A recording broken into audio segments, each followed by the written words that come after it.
SM Foundation, the social good arm of the SM Group, recently welcomed 900 new college students to its scholarship program.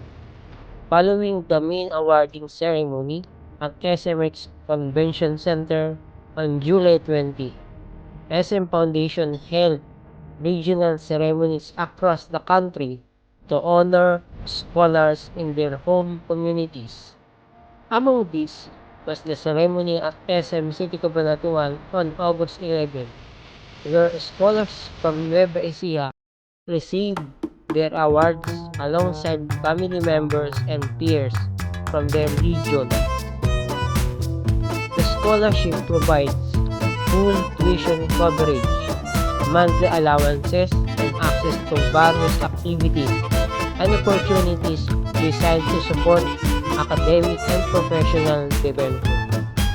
These include assemblies, part-time work during school breaks, on-the-job training, and employment opportunities within the SM Group after graduation. During the ceremony, SM Foundation Executive Director for Education Program, Carmen Linda Atayde, told the scholars that the scholarship is a recognition and a response to the efforts they have already poured in.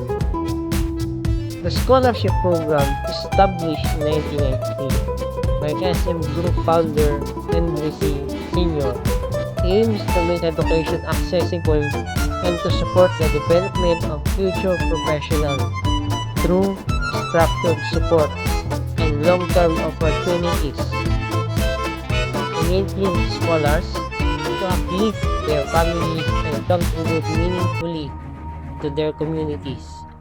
Since its inception, the program has supported over 6,000 scholars across the country.